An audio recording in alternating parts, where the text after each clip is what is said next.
자, 안녕하세요. 제가 이번에 가지고 온 종목은 네이버와 카카오를 가지고 왔습니다.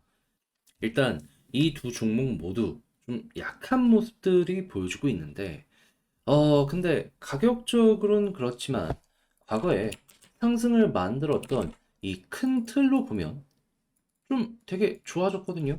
그래가지고 제가 이전 영상을 보신 분들이라면 기억을 하시겠지만 조금 더 시간이 걸릴 수도 있다라고 이제 좀 말씀을 드렸지만 그 부분 조금만 틀어가지고 봐도 괜찮을 것 같습니다. 시간이 걸릴 수도 있지만 잘하면 좀 더 빨리 올라갈 수도 있을 것 같아요.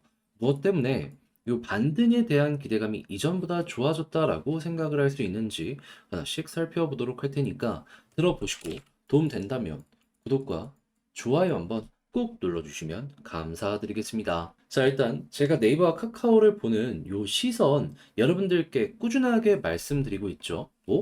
얘네는 시장 금리가 절대적이다. 그 중에서도 한국보다 이 미국이 이들의 가격을 결정할 수밖에 없다라고 생각을 하시면 되는데, 근데 이제 그동안 어떤 것들 때문에 올라가고 이렇게 빠지게 되었냐면, 이때부터 3월에 대한 금리 인하 기대감이 쭉 커졌습니다. 그러다 보니까 선반영이 5개월 일찍 되면서 쭉 급등 나왔어요. 하지만 여기에서 이제 문제가 뭐였느냐? 이때도 제가 영상을 찍어갖고 조심을 해야 된다라고 설명을 드렸는데 3월에 대한 기대감이 떨어지는 건 물론이고요. 이렇게 떨어졌을 때 5월에 대한 부분 올라오면서 반등이 나왔는데 또 한 번 5월에 대한 기대감도 쭉 떨어지면서 조정이 나오게 되었습니다. 그게 현재까지 이어지게 된 것이죠. 자, 그러면 이걸 통해서 이제 우리가 생각할 수 있는 건 결국 금리 인하에 대한 기대감이 빠르게 올라오면 그것 때문에 올라가지만 그게 마찬가지로 떨어지게 되면은 이 네이버 카카오도 약세를 피해가지 못할 것이다라고 생각을 할 수가 있는 것이잖아요. 근데 제가 영상 초반에 뭐라고 했죠? 이전보다는 상황이 조금 더 좋아진 것 같다라고 설명을 드렸잖아요. 왜 그러냐면 제가 오늘 시장 정리해서 적어놓은 내용인데 자, 이게 뭐냐? 미국의 이제 제조업 지표가 나오게 되었거든요. 근데 생각했던 것보다 되게 꽤 나왔어요. 무엇을 뜻하느냐? 미국의 경기가 천천히 둔화되고 있다. 근데 이게 왜 호재냐면 미국 경기가 계속 좋아야지 금리 인하를 한다라고 하더라도 버틴다는 체력이 있다라고 생각을 할 수 있기 때문에 연준에서 부담 없이 움직일 수가 있거든요. 근데 둔화가 되면은 계속 고금리를 유지하면은 미국 경기가 많이 안 좋아진다라고 보여지기에 이 페드의 이사들 같은 경우에도 굉장히 신경을 써서 조심스럽게 접근을 할 수밖에 없게 될 거잖아요. 둔화율이 점점 커지게 된다면은 금리 인하 가능성은 점점 그러면 더욱더 커지게 될 것이고 그런데 그 시작점의 지표가 하나 이런 식으로 보여지게 되었다라고 확인이 된다라는 거죠.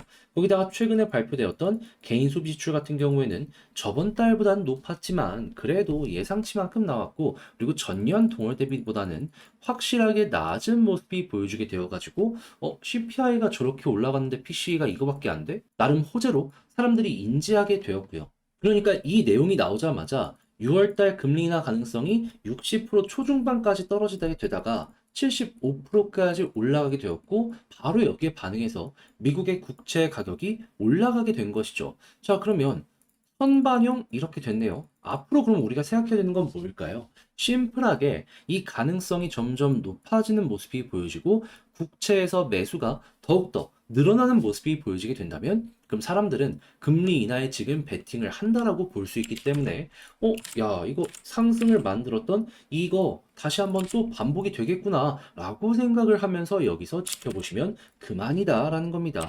이건 네이버 카카오는 물론이고요. 제약바이오 이쪽 같은 경우에도 성장주로 엮이기 때문에 같은 내용으로 수혜를 받는다라고 보시면 될 것 같습니다. 그리고 나서 이제 본격적으로 올라가게 된다면 우리가 생각해야 되는 건 뭐다? 금리 인하는 한 번으로 안 끝납니다.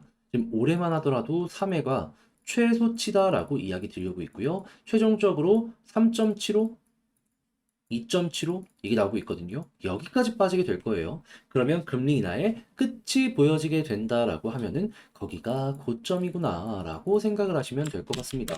실제 비슷한 케이스를 놓고 보게 된다면은 2019년 이때 당시에 금리 인하 진행이 된다라는 요 기대감 때문에 말부터 이렇게 쭉 올라가게 되었거든요. 네카오도 쭉 한번 이때랑 마찬가지로 보시면 되고 그리고 여기서 저금리 유지하다가 여기서 금리 인상한다라는 얘기 들려오면서 하락이 만들어지게 되었다는 것도 같이 참고를 해보시면 될 것 같고요.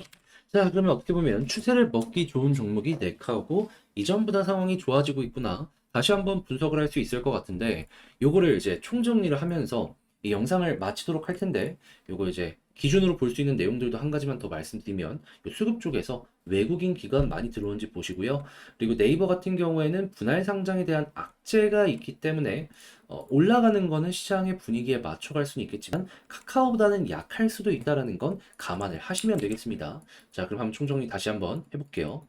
자, 일단 첫 번째 같은 경우에는 나오는 내용을 봤을 때 이 종목을 움직이고 있는 핵심은 금리 인하에 대한 기대감이다.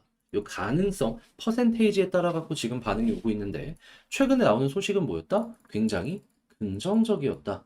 그래 가지고 이게 지표를 조금 움직이게 만들었고 그 부분 때문에 시장 자체가 괜찮다 보니까 지금 채권에는 매집이 들어오고 있고 여기 먼저 돈 들어오고 있네. 이게 이어지게 된다면 주식시장은 그 다음에 반응이 올 수가 있을 것이다. 자, 그렇게 해서 가능성이 점점 높아지게 된다면 이 작년에 말에 이렇게 올라갔던 것처럼 이번에도 또 한 번 반복될 수 있을 것이고요. 당연히 그런 상황이 오게 된다면은 이제 본격적으로 금리 인하가 시작이 된다라고 했을 때 추세가 잡힐 것이기 때문에 인하가 끝날 때까지는 이렇게 이어가는 전략을 생각을 하셨으면 좋겠습니다. 자, 그렇게 해서 예시로 볼 수 있는 부분은 언제다? 2019년 말 이때 금리 인하 막 되는 그 시점이었습니다. 여기가 한 번이고 그리고 저금리 유지되고 유동성 장세가 되었을 때 올라갔던 게 2020년 요때 엄청난 급등 나왔었잖아요. 이렇게 두 군데만 지금 가까운 거 이렇게 참고를 해도 좋을 것 같습니다. 자, 해서 네카오 쭉 봤는데 어떻게 여러분들께 도움이 되었을지 모르겠어요. 잘 보셨다라고 생각을 하신다면 구독과 좋아요 한번 꾹 눌러주시고요. 이번 주도 한번 시작이 되었는데 다들 화이팅 하시길 바라며 저는 다음에 더 좋은 영상으로 인사드리겠습니다. 여러분들 모두 한 주 잘 보내셨으면 좋겠네요. 감사합니다.